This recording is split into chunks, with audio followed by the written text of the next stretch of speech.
once again to the Sunday service for January 24th, 2021 from First Unitarian Church of Providence, where we love beyond belief. We had a little bit of a technical difficulty when I first tried to introduce this service. And so we are going to introduce the service one more time. Today's service will be a bit different from many of our recent services. While we are broadcasting live, we are not going to do it from our beloved meeting house in order to welcome back our Minister Emeritus, the Reverend James Ford. We hope that you will enjoy this special treat. Reverend James Ford finished his long career in parish ministry with his time as our senior minister. He retired from that position in 2015, at which time we voted to name him our Minister Emeritus. He and his wife, Jan, then moved back to their native California, where James has served in interim and part-time minister positions. Currently, he serves as a consulting minister with First Unitarian Church of Los Angeles. He is joining us this morning live from his home in Southern California. We are especially grateful to have him with us because it is currently 7:30 in the morning out there. And now we will bring you Reverend James Ford.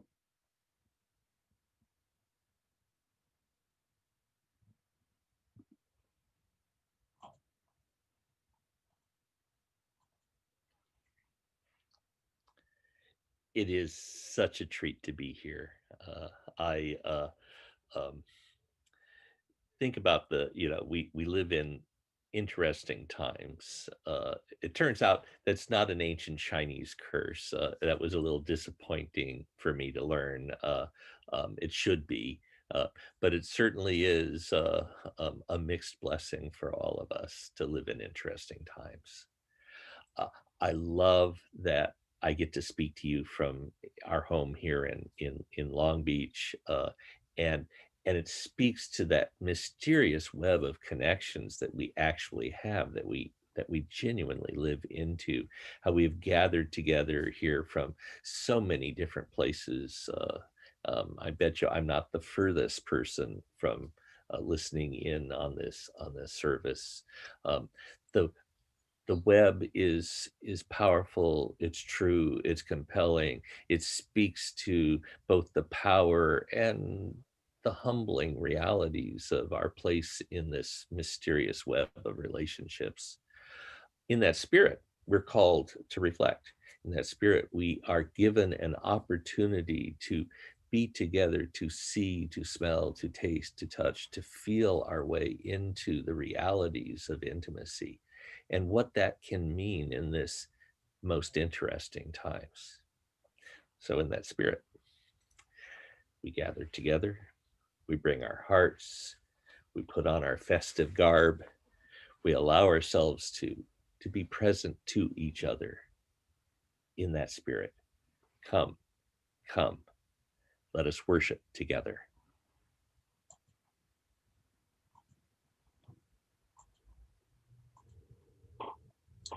And as we light our chalice for this morning's service, you are welcome to light your own chalice.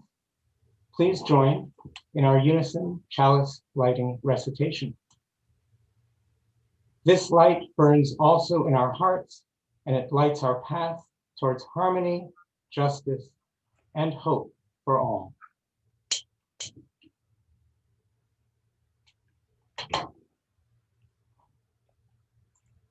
We will now join in with hymn number 34, Though I May Speak with Bravest Fire.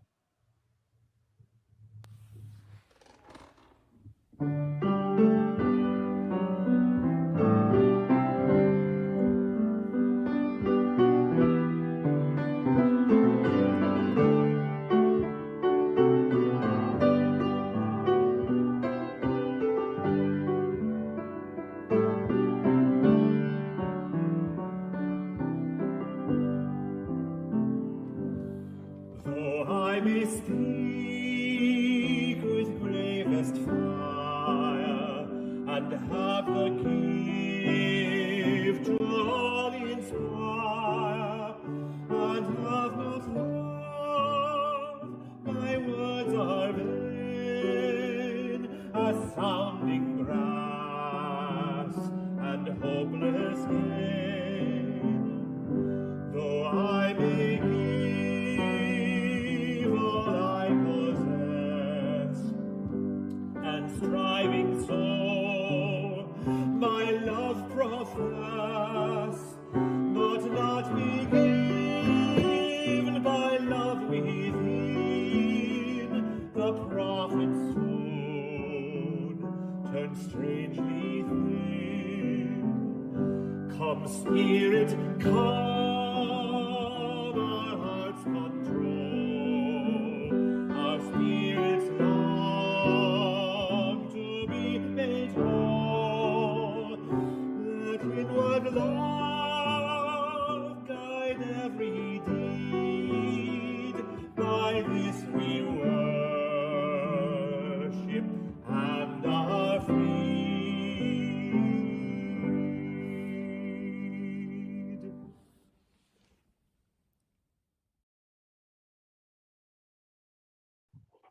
Our readings today are from the writings of Reverend Dr. Martin Luther King Jr. and Amanda Gorman. First, a compilation of excerpts from writings of Dr. King. We are caught in an inescapable network of mutuality, tied in a single garment of destiny. Injustice anywhere is a threat to justice everywhere. There are some things in our social system to which all of us ought to be maladjusted. Hatred and bitterness can never cure the disease of fear. Only love can do that. We must evolve for all human conflict a method which rejects revenge, aggression, and retaliation. The foundation of such a method is love. Before it is too late, we must narrow the gaping chasm between our proclamations of peace and our lowly deeds which precipitate and perpetuate war. One day, we must come to see that peace is not merely a distant goal that we seek, but a means by which we arrive at that goal. We must pursue peaceful ends through peaceful means. We shall hew out of the mountain of despair a stone of hope. And now an excerpt from Amanda Gorman. As most of you probably heard her read this just a few days ago, I apologize in advance for the fact that I am reading it rather than her.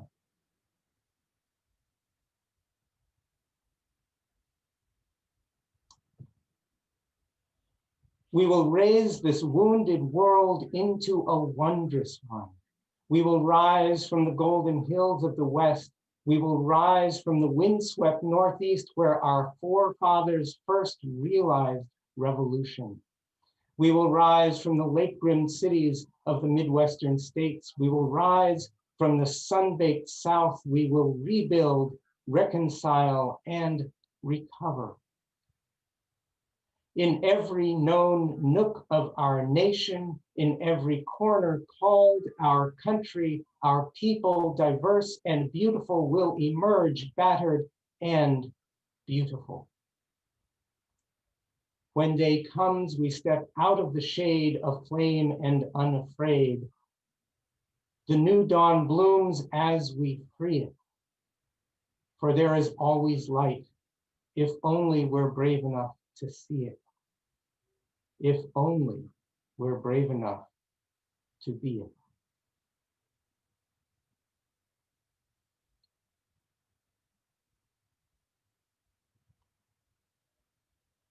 We now read the joys and sorrows of our congregation as sent in by our members and friends during the past week.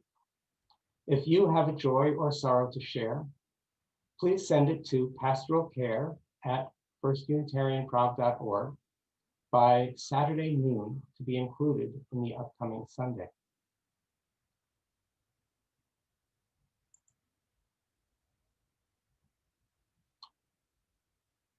The candle of wellness for Lynn Fozzie, who now resides at the Atria home in East Greenwich. Cards and calls are appreciated. A candle of healing for Reverend Roger Peltier as he recovers from a medical procedure. A candle of healing and hope for Beth Anterney as she transitions into hospice care this week. Beth wishes to thank everyone at First U for their love and care. Prayers, please. A candle of healing for Beth's brother-in-law, Roy, preparing for a bone marrow transplant on February 1st at Dana-Farber. And from others in our congregation, a candle of healing for our son, Chris Niles, who suffered a seizure last week. A candle of sorrow for my mother, Nora Anthony, after suffering bleeding around her brain at Christmas time. She is transitioning to hospice. I am grateful to be able to visit her in her final days. A candle of thanks to the First U community for your cards, flowers, food, and virtual hugs in response to the passing of my mom. Your collective condolences, the stories you shared, your thoughts, prayers, and support all provided comfort at a very difficult time. I really appreciated all that you have done. Thank you, from John Simmons. Friends, let us rest in the gladness that we have each other to share our joy and sorrow. It makes all the difference. Amen.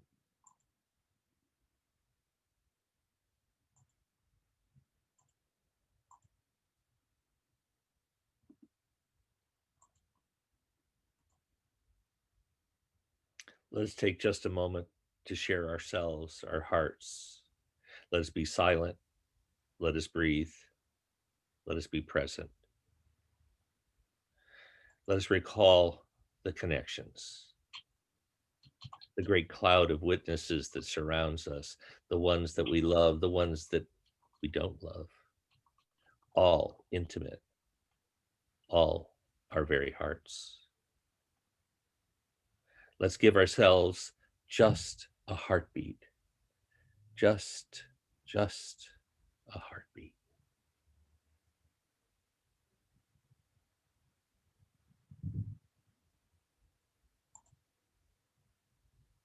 Dear ones, let us turn our hearts to the world.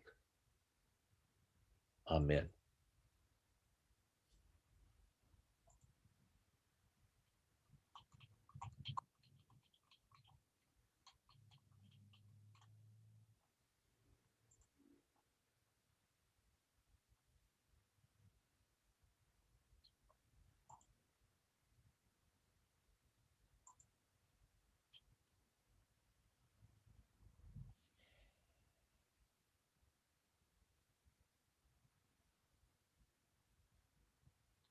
James, that's the 15, so start your Facebook.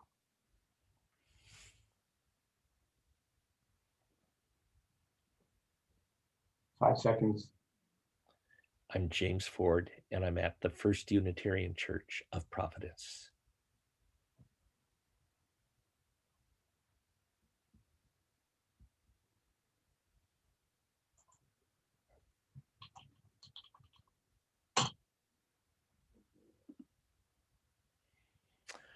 What a wild ride it's been. To be frank, in the race for the Democratic nomination, Joe Biden was not my choice. Then the African American community decided to go for him and go big. And I thought, okay, I was content to support him when he won the nomination. But even then, I was really mostly thinking about ending the tenure of the monster. Kind of an obsession. While Donald Trump and his enablers went past denial, the fact was Joe Biden was elected president of the United States. Inauguration Day was an emotional roller coaster. Until noon Eastern time, I felt like I was holding my breath. And then he was president. And Kamala Harris, our vice president. Since then, President Biden has been offering words of comfort and challenge, and following up with a slew of actions. No doubt, he has decided to go big as the African American community went for him. Of course, there's still the 74 million people who voted for Trump. And in the Pacific Northwest, there continues to be resistance to anything resembling a status quo, including Democrats writ large. And President, that word does roll nicely, Biden. We live in perilous times. Anyone who tells you they know how this is going to turn out, well, they're lying. These are, as was said of another wildly open moment, times to try human hearts. We are called to make choices. And every choice, including sitting on one's privileges and trying to sit it out, will have consequences. With that going on all around us, I find myself thinking of a story about when Dr. Martin Luther King Jr. was assassinated. It's one that haunts me. I recall it. I've shared it on occasion.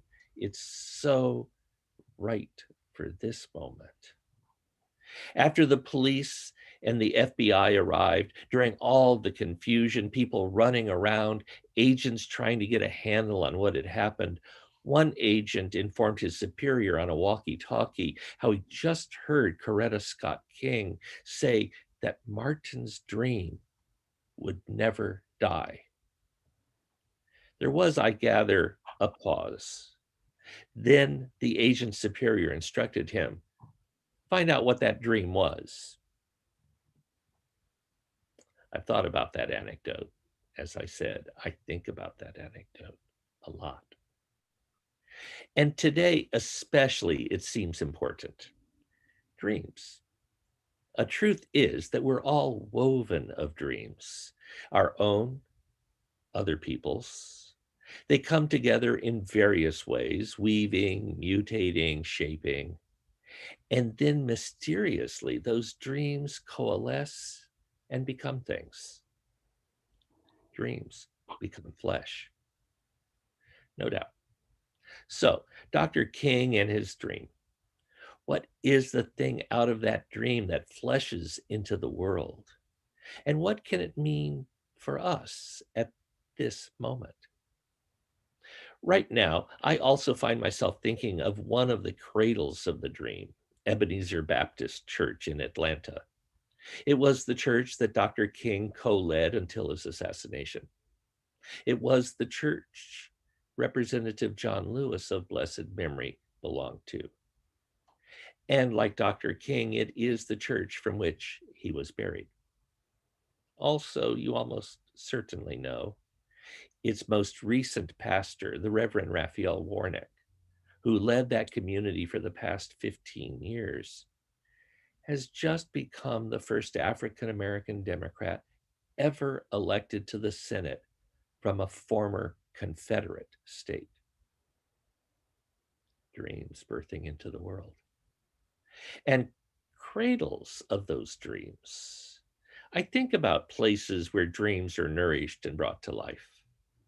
These days, we stand in the wreck of a nation brought to its knees by a right-wing demagogue, holding an upside-down Bible in one hand and a lit match in the other. After being swept away in an overwhelming rebuke, he even tried to sponsor a coup. He failed, and he has now lumbered off to Mar-a-Lago. But the hatreds he has fanned for the past 4 years smolder, and the threat of violence continues. Still, with whatever threats hang in the air, we also stand in a moment of deliverance from policies designed to comfort the rich and punish the poor. After 4 years of blaming the troubles of this world on any minority you can imagine, at least that poison is no longer being tweeted out of America's White House. But 74 million votes. There are, after all, many dreams, some twisted out of the saddest corners of our human hearts, and they all can take flesh, and do. We've witnessed some of that in these past 4 years. Donald Trump showed casual cruelty and was cheered on for it. And the twisted dream he helped dream into the world certainly continues. Those threats all around us right now speak volumes. So, dreams, many dreams, contending dreams. And this inflection point, which dreams will prevail? What will our world shape into? What dreams will guide us as we put flesh on them? You know, what about Martin's dream? What about Raphael's? I would add the Reverend William Barber, his dream. Sister Simone Campbell, her dream. Rabbi Lori Koski, her dream. Zen priest and social justice activist Alan Senaki, his dream. Bishop Michael Curry, his dream. Progressive Jewish leader Stosh Kotler, her dream. Sister Helen Prejian, her dream. Taken together, they might be called the religious left. What is the dream of that great cloud of witnesses? I think of those people of the religious left. They come from many spiritual traditions. They include Christians and Jews and Muslims and Buddhists, and in smaller number, many others as well, including, of course, Unitarian Universalists in all our diversity. Each coming together with something more than a vague feeling of goodwill and some sense of tolerance. From one angle, they can only seem fully incompatible. From another, we can see the dream, the thing that can bind us, that can guide us, that can, let me say it, that can save this poor, broken world. And I think of those places that nourish the dreams, that nourishes the dream. There are many spiritual communities, cradles of the dream, beacons of the dream, like Ebenezer Baptist. I've had the privilege of being associated with some wonderful congregations over the years, but by good fortune, among them two are especially significant in this context. I now have the privilege of consulting with the First Unitarian Church of Los Angeles. The other is the Always Church of my heart, the First Unitarian Church in Providence. Providence was once a fierce abolitionist pulpit, and in the 20th century and now the beginnings of the 21st century, like Los Angeles, has proclaimed human dignity and opposition to unjust wars, rejecting the persecution of the poor, upholding women and LGBTQ rights, and well, the list is long. Let's let those things begin it. These things, however, all of them, they are part of that dream finding flesh. For today, to help focus us, let's consider Dr. King's dream. It articulates something that transcends sectarianism, those various divisions of Christianity and Judaism and Islam and Buddhism and Unitarian Universalism. just to begin the list of communities bound together as the religious left. But at the same time, it is a dream rooted in the spiritual and the religious. It is the life of our human hearts. We notice it, this dream, if we notice it, this dream can be our North Star in very dangerous times. Two interesting times, these times. So, what is the dream?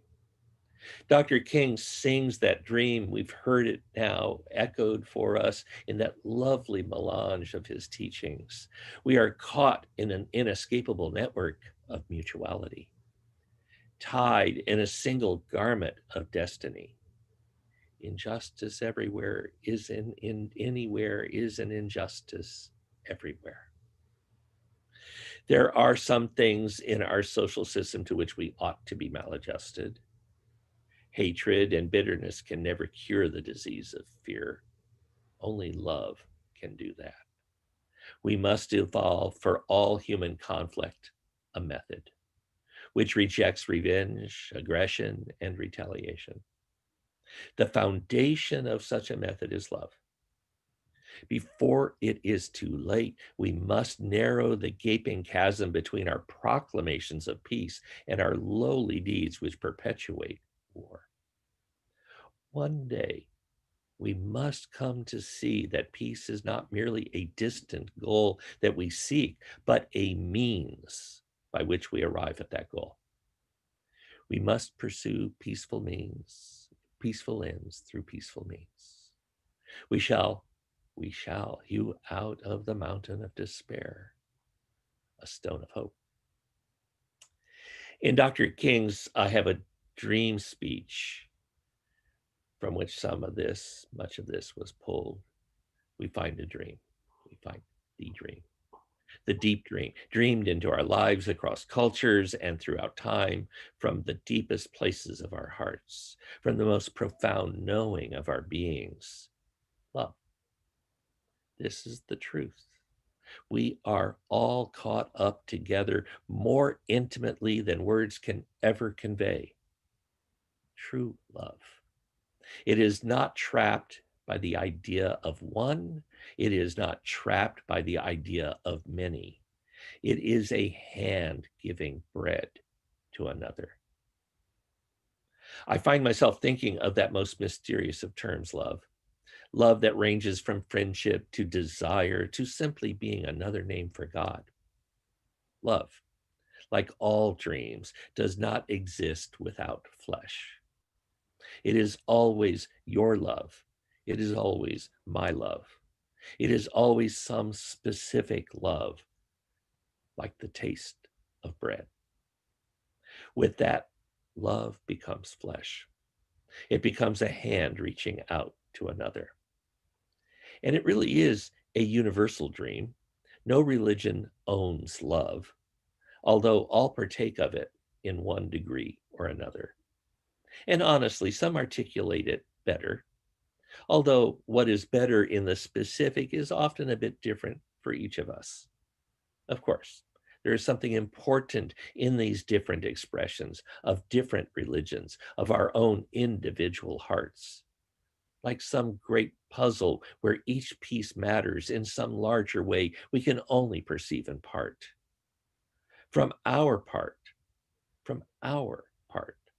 Actually, puzzle doesn't quite work. There are dynamics within our unity. It is not a static thing. And so in some ways, Dr. King's expression of it being like a network can be more helpful. And then sometimes we do find it more like a garment. The sense of our connection, our feeling quality of it, sometimes put on, sometimes dropped off.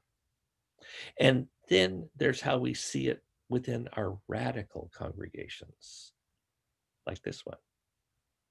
Now, I have an interest in the work of contemporary Christian theologians, Brian McLaren and Rob Bell, as well as some others who are condemned by fundamentalist Christians as, heaven help us, universalists. I admit anyone accused of universalism is going to be interesting to me, because universalism is another way to speak of that great dream of our intimacy. And we are the organized expression of universalism in our time and place. Okay, barely organized, but here we are. Reverend McLaren was asked, what about Unitarian Universalists? In his response, he was for the most part generous with us. He saw how we've walked away from the problematic assertions of the Orthodox Christian Church, out of which we come, but also noted, and I quote, a religious community which deconstructs without reconstructing will put it at a disadvantage. That said, he also sees things going on. He sees us as in the act of reconstructing, of finding our expression of the deeper truths, and joins with that other interesting Christian theologian who knows us so well, John Cobb, who interestingly pops in every now and again at the Los Angeles Unitarian Church. Dr. Cobb observing how, quote, the best contributions of the Unitarian Universalists are in their future, and what they can be has not yet fully manifested. I suggest it is as Universalists that the dream is manifesting. It is universalism that is sowing seeds of hope and possibility, dreams of hope, dreams of possibility.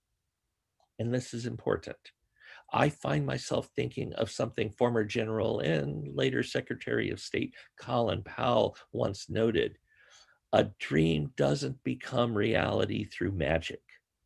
It takes sweat, determination, hard work.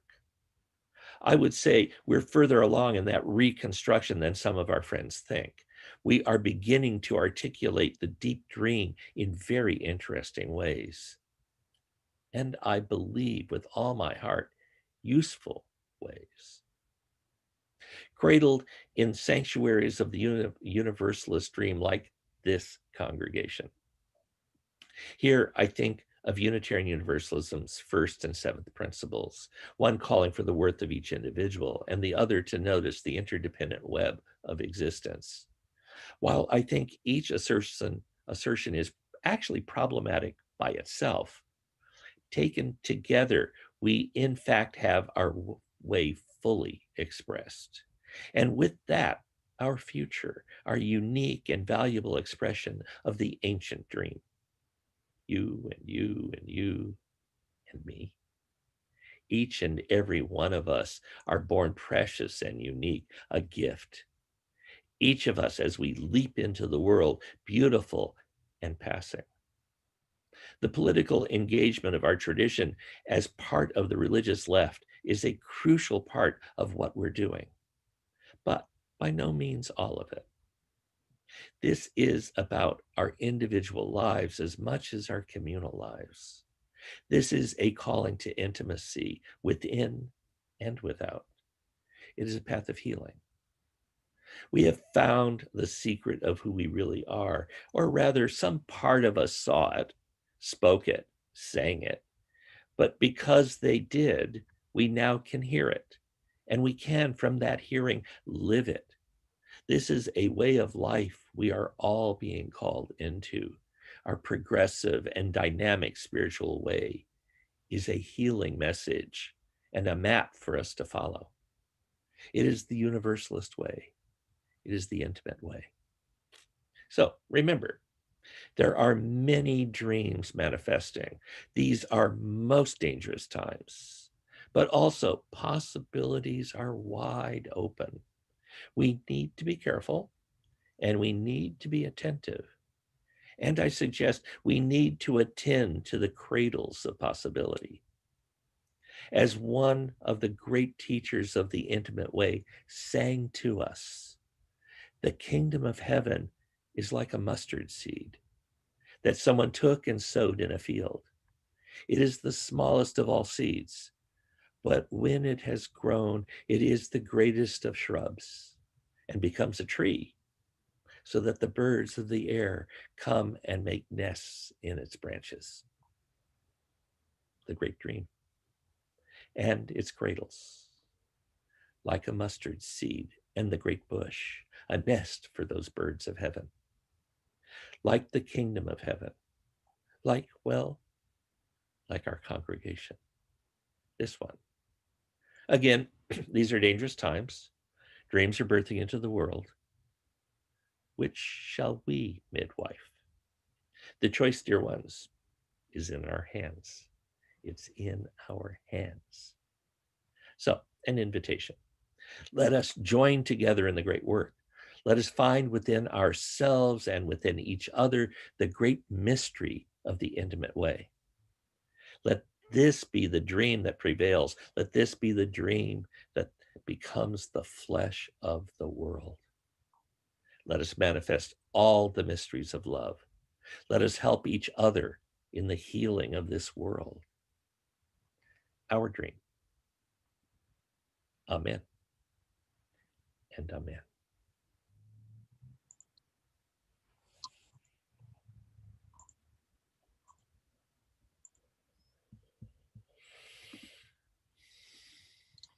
I'm James Ford, and I'm at the first. In this unusual time, when we cannot be together as we are accustomed, the work to fulfill the mission of our church continues. Our staff work harder than ever to support our connections as a community.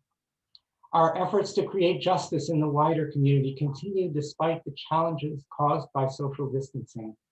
The need for us to fund these efforts is even more important than ever.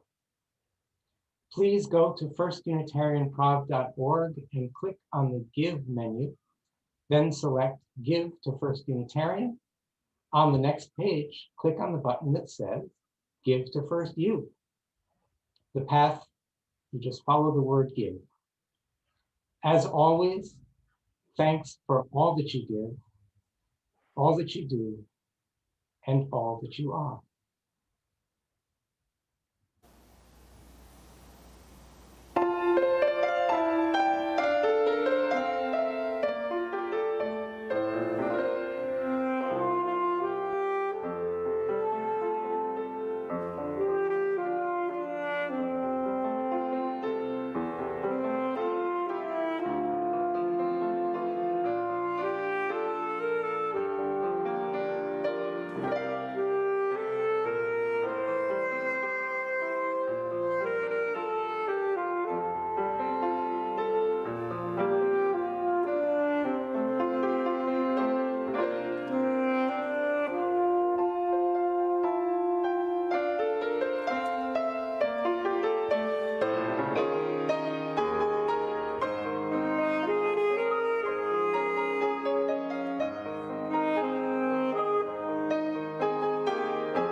This week, we have one invitation to participation in the mission of our church. Would you like to help someone in need and have a positive impact in this troubled world? Join with the First Unitarian Church Sanctuary Committee and the Asylum Sanctuary Coalition to explore how you can help support an asylum seeker. Meet with us virtually on Monday, January 25th, that's tomorrow, at 7:00 p.m. Send an email to firstusanctuary, all one word, @gmail.com to request a link to join the meeting. President Joe Biden has promised to make immigration reform a priority in his first 100 days in office. We are anticipating the release of asylum seekers who sadly have been detained by ICE. They will need help in finally making a safe way in the United States. Supporting an asylum seeker requires a team of people to provide sponsorship, housing, financing, community engagement, emotional support, etc. At the meeting, you will learn what is a sponsor and what roles do they and the supporting team play in the lives of asylum seekers. Families who have sponsored others will relate their experiences and what it has meant for them to help someone in their journey in the United States. We hope you will join virtually on Monday, January 25th at 7:00 p.m. to learn about this important mission. And again, if you want to attend, send an email to firstviewsanctuary, all one word, @gmail.com to request a link to join the meeting.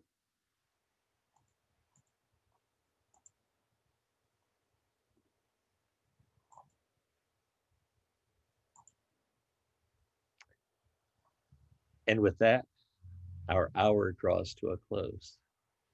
It's been so wonderful to be with you all, the congregation of my heart. But really, we belong to this great world in all our different ways, in all our different communities. And from there, we get to serve.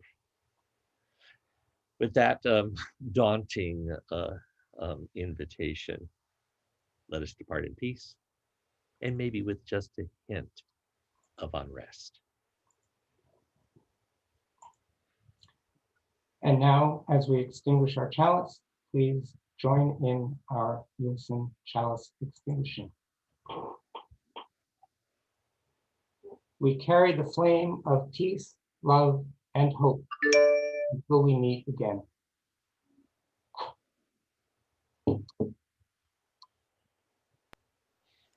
May